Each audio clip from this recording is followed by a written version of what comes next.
Die geloof waardeur ek lewe, saamgestel uit die geskrifte van Ellen White, die gevangenskap van Satan.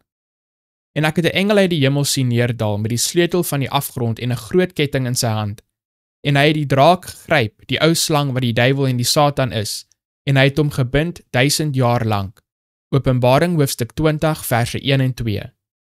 Met die wederkoms van Christus word die goddelose van die hele aarde uitgewis, verteer deur die gees van sy mond en vernietig deur die glans van sy heerlikheid. Christus neem sy volk na die stad van God en die aarde word van sy inwoners leeggemaak. Die hele aarde lyk soos 'n verlate wildernis. Die ruïnes van stede en dorpe wat deur die aardbewing vernietig is, ontwortelde bome, geskeurde rotse wat deur die see uitgegooi of uit die aarde self geruk is oor die oppervlak versprei, terwyl groot grotte die plek aandui waar die berge van hul fondamente afgeruk is.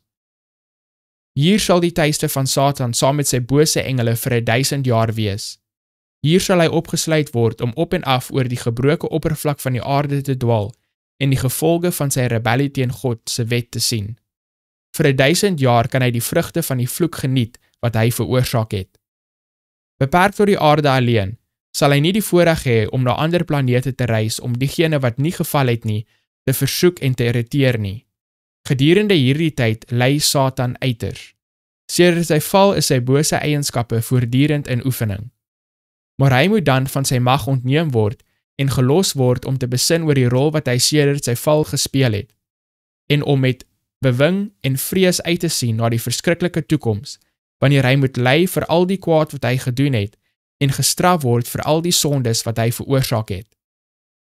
Ek het triomfkrete van die engele en van die verloste heiliges gehoor, wat geklink het soos 10.000 musiekinstrumente, omdat hulle nie meer deur Satan geïrriteer en versoek sou word nie, en omdat die inwoners van die ander wêrelde van sy teenwoordigheid en sy versoekings verlos is.